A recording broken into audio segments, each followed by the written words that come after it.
Alright, hi guys. In this brief video, we wanted to show you quickly how a few of the turns in Ronin work, what the gameplay mechanisms are, and also how final scoring works. I will be playing as the yellow player. I have my own player board right here. As you can see, of my 4 Ronin, 2 are already deployed on the board. I have 2 left. Those are the resources I collected throughout the game. And we pretend to be in round 4 of the game. And this is my 3rd turn now. Yellow is playing as the last person in the round. And whenever it's my turn, in the first phase of the game, you get to deploy Ronin figures one after the other. So now, let's say I place my Ronin here in Tarasaki. Whenever I place a Ronin, I get to decide if I want to do the action that's on the tile over here, if I want to do the action that's connected to the Ronin I just placed, or if I want to skip all of that and just collect 2 victory points. In this case, collecting the 2 victory points wouldn't make much sense, because this one gives me 3 victory points as a special power. This is something that I will do right now. So I'll use this power, I don't do the action there, and I just get 3 points. Perfect. Let's just assume the other players are also doing their stuff. Red goes over here and collects 1 meditation marker. Whenever you use the action on the tile, you flip it over afterwards, revealing a new action. Blue goes over here. They're collecting a yellow clan marker. And also this action tile is flipped over. It's purple's turn now. Purple goes over here and also collects a clan marker over here. And the tile is flipped over. So now it's my final turn again for the entire game. I have a mission card in my hand, which shows the resources I need to fulfill it, and also the places on the map where I want to be to fulfill them. In this case, it's kind of handy because I already placed one in Tarasaki, and the missing one is Matsuyama over here. So I want to go there to collect the most points from this. So I'll take my Ronin and go over here. Now, this character tile gives me something special. Usually you have to decide whether you do the action on the board or the character tile action. In this case, this one enhances the action on the board, saying if I do the tea ceremony action, I get to go one more step further. So I do this with the tea action over here. I'll flip it over. And on the tea ceremony board, I can go 2 spaces now, putting me in first place right now. I also crossed a bonus space here, which means I get to draw one of the other cards here. Now let us check. Is there anything that benefits me? Actually, it does. This one here. The first card on the right side is always for free. If I want to take another one, I have to pay meditation tiles. Luckily, I have one, so I can put that over here and draw this card also to my hand. Now I have 2 mission cards. There's no limit to mission cards that you can have in your hand. Now I did all that, and the round is finished. Now we get to the second phase of the game, which is collect resources. We're not going through all of this, but just to explain to you how that works. There are different regions on the board with the colored backgrounds, and you start with region 1, then go through 2, 3, and so on and so forth until you're here at region 10. In each region, you're going to check who has the highest influence. Each Ronin figure in a region gives you 1 influence point, and each castle also gives you 1 point. So in here, we all have 1 Ronin, but I, as the yellow player, have 1 castle in there, giving me 2 points for the influence, which means I get to choose first.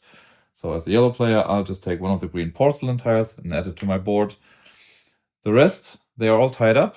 And the tea ceremony track is also there, is always there to resolve all the ties. The tea ceremony track is always there to resolve all the ties, which means in this case, since I already went, it's blue's turn. Blue takes also porcelain. Then it's red turn. Red takes rice. And purple doesn't get anything. They didn't have enough power on the tea ceremony track. You would do this for all of the other regions and collect resources. So let's just say, for the sake of fulfilling my mission cards in here, I take this one. Blue takes this one. Purple takes that one. And I think I'm good to go. I think you understood the concept of this. You do this with every region, so basically all of the regions will be empty by the end of this phase.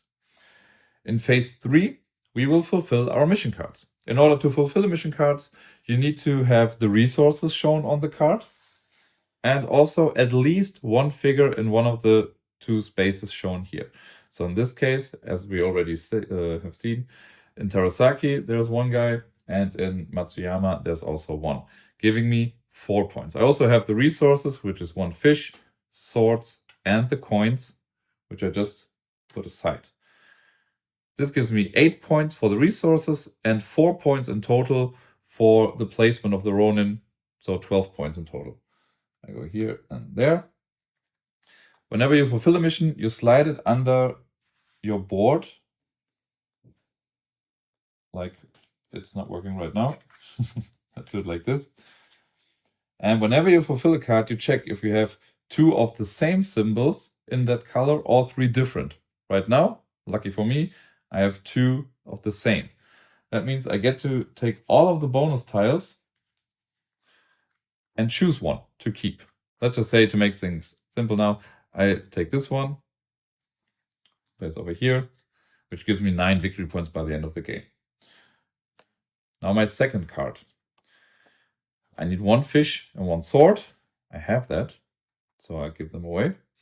And you always need at least 1 figure in a matching city. So in Osaka, purple beat me to it, but in Akita, I have 1. So in total, I get 5 points plus 2, 7. Perfect. I also slide that one under as good as I can. And now I also have 2 of the same. I have that figure there and there, which means I get to choose another bonus tile. And also here, let's not overcomplicate things. I'll take the first one here, which is one that I already have in yellow, as each bonus tile exists 3 times, 1 in each color. We all do this one after the other, fulfilling missions, claiming bonus tiles. And after that, there will be a cleanup phase. In a normal game, if it's round 1, 2, or 3, we would remove all the Ronin from the board and place them back on our player board. We would restock all the resources. And that's basically those cards. They will slide over. We'll just reset everything for the next round. Now, when the game is over, a few points will be collected in addition to the points we already got through the mission cards. Let's just assume this is the track at the end of the game. Now, what happens is we check the bonus tiles that we have. So here, I have this one twice. And this one says I get 5 points for each set of colors that I have. So I have 1 yellow, 1 blue, 1 pink card, gives me 5 points, and I have that twice, which means 10 points for this tile alone. Brings me here.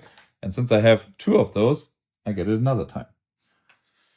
Now this one, as mentioned before, just gives me 9 points. So 1, 2, 3, 4, 5, 6, 7, 8, 9. We all do that simultaneously. And then we check the castles, because you get points for the castles at the end. Right here, please keep in mind they're all prototype materials. Those are the castles which we see on the board. Through actions, you place them. This, for example, is an action that lets you place a castle.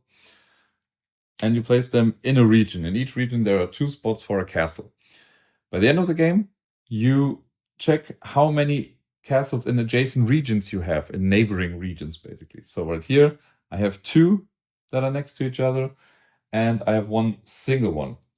And those castles will also give me points. For this one, I get 1 point, and for those 2, I get 3 points, making 4 in total. 1, 2, 3, 4. And this will be my final score. So that's basically just a brief overview of how the mechanisms and the gameplay works in Ronin. I hope you guys have a better grip of understanding it right now. And if you have any questions, feel free to ask us. We'll help you as good as we can.